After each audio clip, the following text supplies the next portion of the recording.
Well, in tonight's Inconvenient segment, we look at media bias. In particular, a new study that supposedly reveals that the Bush administration made 935 false statements about the Iraq War.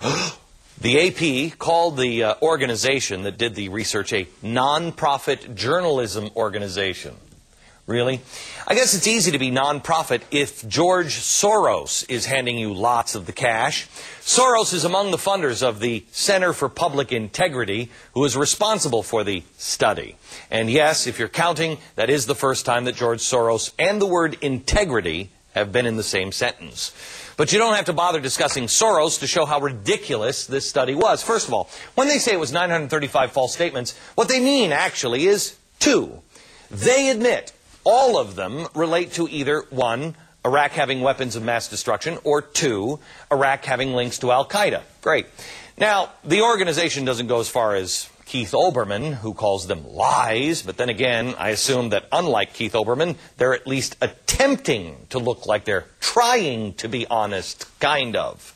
But the statements that they claim are false are truly laughable. For one, among the many examples, they say any use of the verb disarm was categorized as a direct false statement because of the literal meaning of the word. Example, Saddam Hussein has got a choice, and that is he can disarm. How is that a false statement?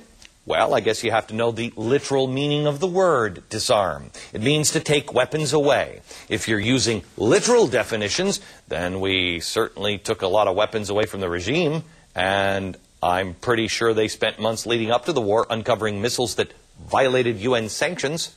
I guess we just have to wait for that massive report, counting the false statements of people like Hillary Clinton, who said in 2002, and I quote, "Intelligence reports show that Saddam Hussein has worked to rebuild his chemical and biological weapon stock, his missile delivery capability, and his nuclear program. He has also given aid, comfort, and sanctuary to terrorists, including Al-Qaeda members," end quote. In fact, it wasn't just her.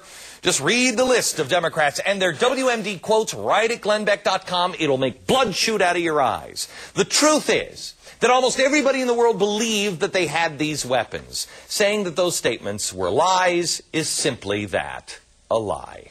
Read more about media bias in an inconvenient book, now with 9 weeks in the top 5 New York Times bestseller list. From New York, good night, America.